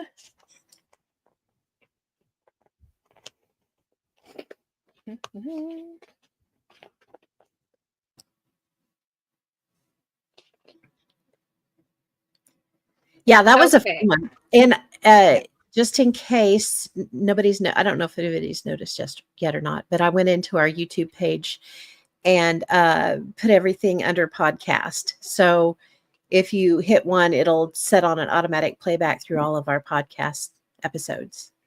Cool. Yeah. Okay, so this page is on the Comanche White Giants from 1857. Ooh. Yeah. A large community of white giants, 10 feet tall, who lived in fortifications at the top of summits of mountains and lower valleys. Were said to live in rock-built homes, had buildings, sidewalks, and walkways, and were well more advanced than any other nation. They were cunning at handicraft, were brave and warlike, and ruled over the land that they took from its ancient possessors. They were suddenly taken back into the sky. The mounds and fallen structures are all that's left of the mighty city. There is a fuller account on the book 3 Years Among the Comanches by Nelson Lee from 1859. So, if I remember correctly, let me glance back a little bit. I believe. Yeah, we were doing a show on the Fringe called Giants in Ancient North America. Yeah. And that's literally just part of the listings. Like, I just went in and I found every account that I could find and made note of it in listings. And that's part of this list. Yeah. Cool. Yeah, that was a cool one. That was a good show too. Yes, it was. They're all good shows. All right. Okay, Jackie with notebook 4, page 34. Okay. Ginger said, cool. Yeah, that was a cool one.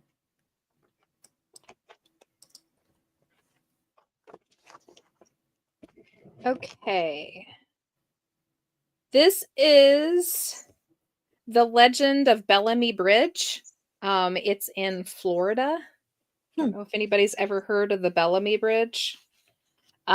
It's gonna be like almost like a Lola Rona type of story. I think this is one of the ones that I collected when we were doing Crybaby Bridges and stuff like that. It was probably for like a presents or something. Gotcha. Yeah. The Legend of Bellamy Bridge. It's a ghost story. It dates back well over a century. There are several versions of the ghost story, but they all revolve around a beautiful young woman named Elizabeth Bellamy. The legends say that Bellamy was the bride of a well-known politician in the area, Dr. Samuel C. Bellamy. Both were in love and had planned to get married at the mansion Dr. Bellamy had built for them in the nearby town of Mariana. The ceremony was luxurious, and the couple was wed in a rose garden, each vowing to love the other forever. But tragedy struck just a few short hours later. Elizabeth, they say, was either dancing with her new husband or resting upstairs in a comfortable chair when her long gown suddenly came in contact with either a candle or an open fireplace. The material burst into flames, and before her husband or any of the guests could react, Elizabeth ran, screaming from the house. Severely marred by the flames and in extreme pain, Elizabeth Bellamy died just a few days later. Her body was taken to the plantation of her new brother-in-law, where it was buried near the Chipola River, right by where the Bellamy Bridge now stands. Dr. Bellamy then spent the next 15 years mourning her death before taking his own life, though that meant he couldn't be buried on the consecrated ground where his wife's body was laid to rest. As such, he was reportedly interred miles away in Chattahoochee. However, the two had vowed to love each other forever, and so Elizabeth's spirit began to stalk the swamps around Bellamy Bridge in search of her beloved. So that's the Bellamy Bridge, Florida ghost. Yeah. Kind of neat. That is a neat one. And that's a really sad story too. And that happens. There's more than one story of a bride catching fire in her dress. And oh my gosh, I can't imagine. It's awful. All right. Real quick. Enzo said, hey, we were talking about, they're all good shows. He agrees. Yay. Thank you, Enzo. Aw, thanks. Okay. Enzo's next with book 2, page 17, please. All right. I'm on it, sir. Woohoo. Woohoo.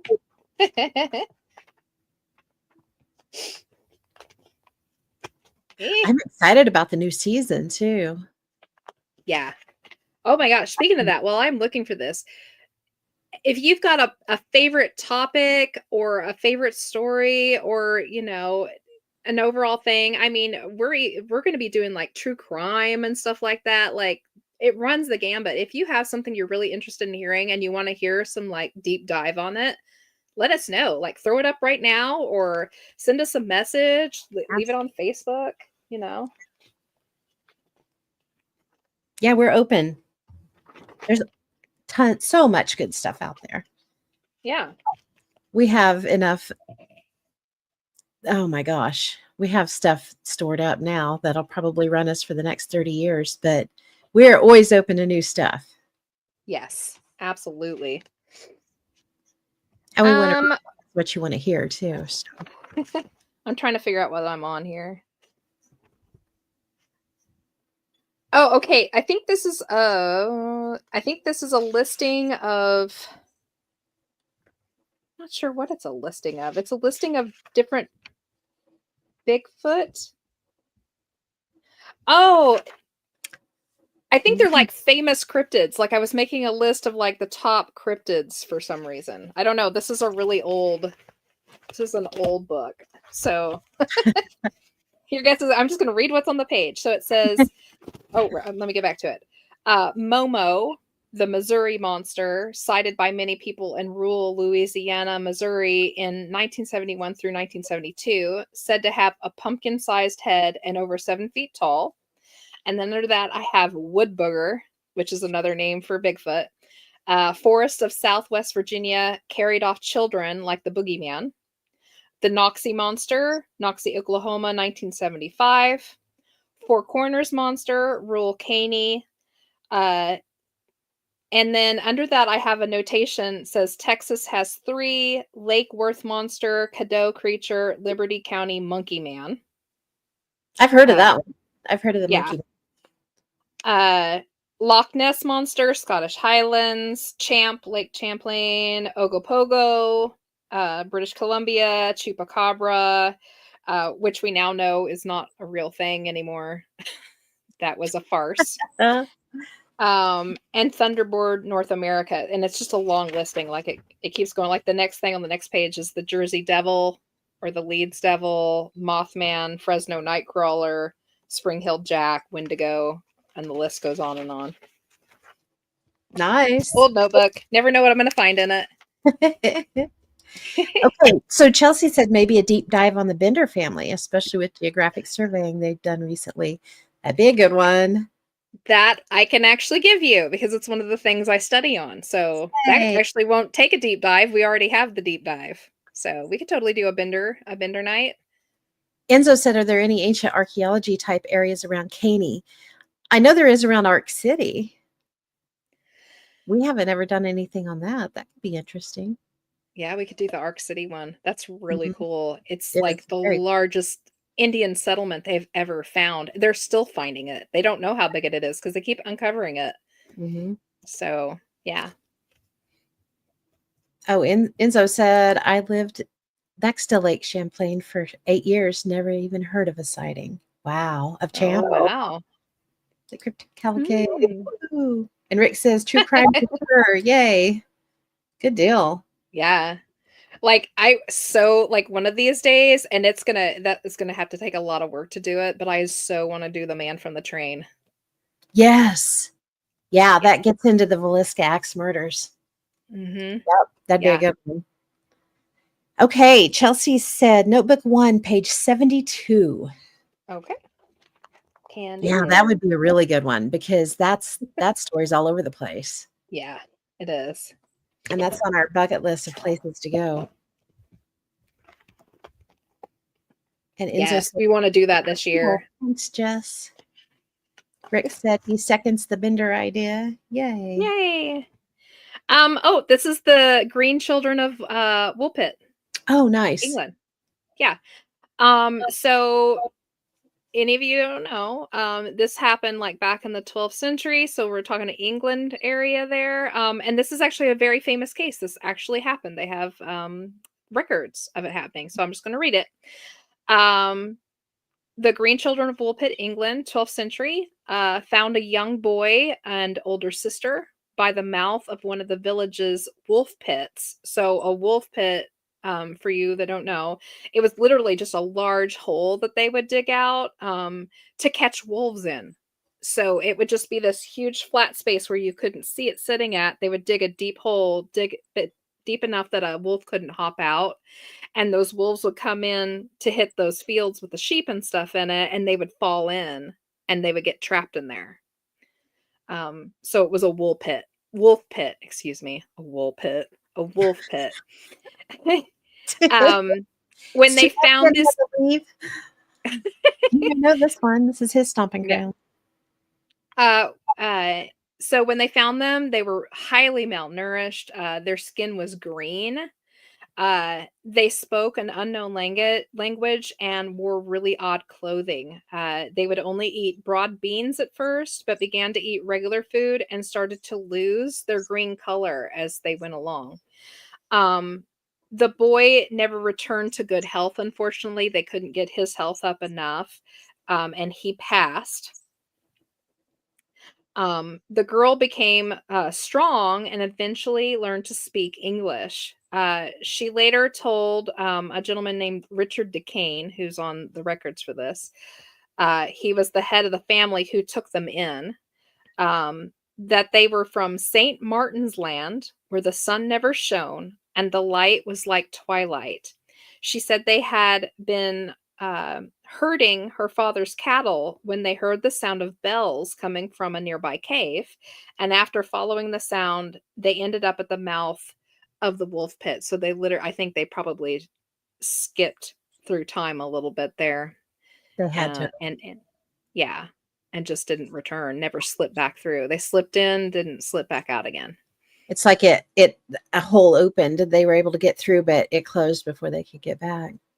That's sad. truly interesting. But it's a good one. So it's time slips are so very rarely accounted for and properly, like Documented. documented and looked at like this one was. Mhm. So it's little stories like these that we find that really help us with our studies on that. Kind of like the girl in Hannibal who died of the plague. Yeah, that's a crazy Yeah. one. Okay, we have one more. Rick, notebook 5, page 13. Okay.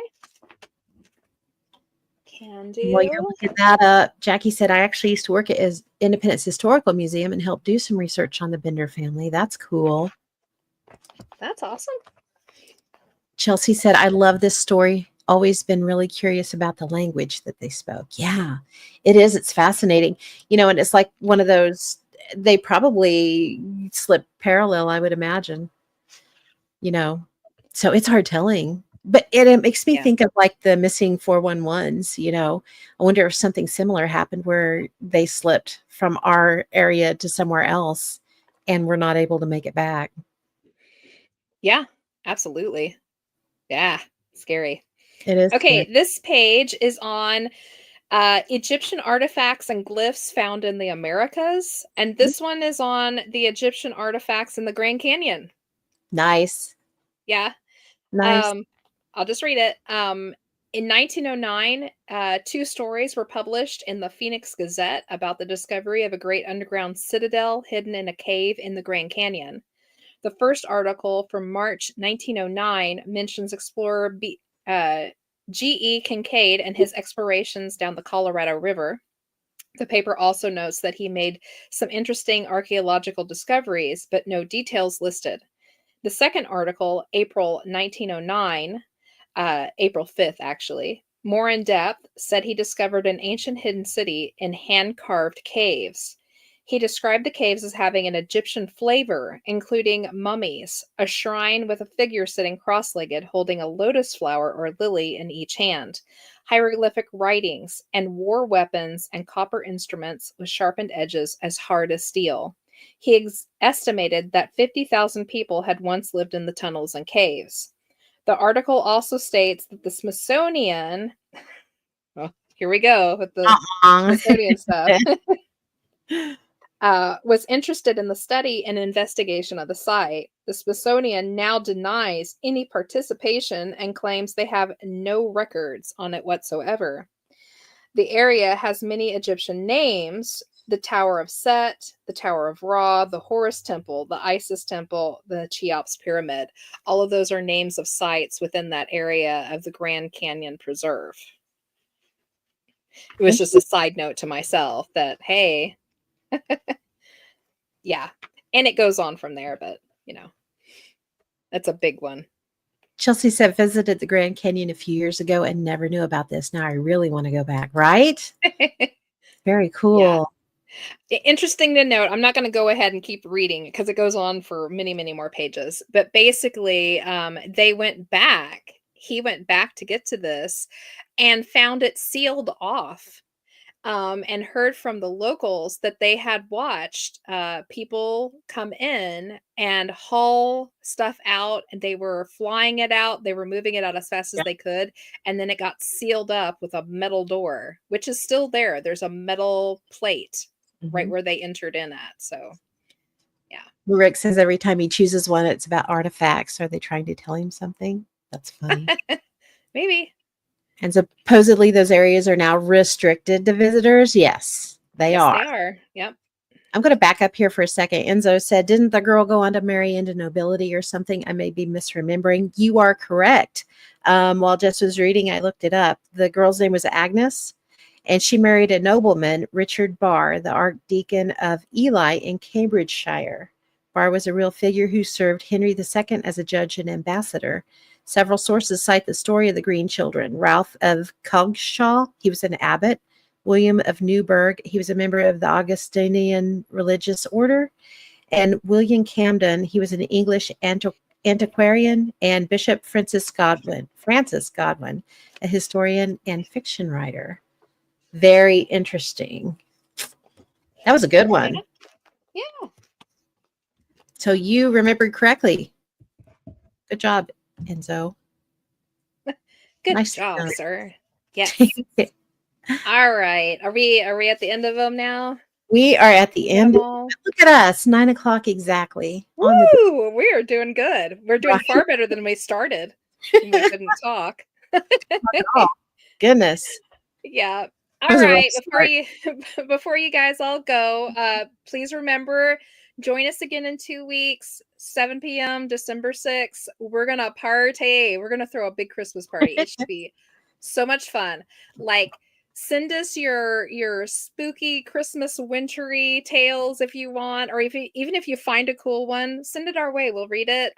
Join us. We're gonna play the notebook game. We're gonna play maybe some other games. I'll find something fun for us to do. Get your We're camis and gonna your have eggnog ready. Yeah, we're gonna have all of our podcasting friends on. I'm hoping we can get some ugly Christmas sweaters in there. I don't know, maybe Ooh, some fun hats. my. Yeah, hop on the chats and join us. It should be a hoot and a half. And then, of course, we will go dark until the beginning of January, and we'll release our first date out online. So watch out for that. And we hope you all have a wonderful December while we're gone. Hopefully, we can boot up for a couple of big shows coming up in the new year. Yay. So, thank you everybody for hanging out with us tonight. We hope to see you in 2 weeks. And remember, keep it weird, keep it strange, and it's all connected. Yay. Good night. Good night, everybody.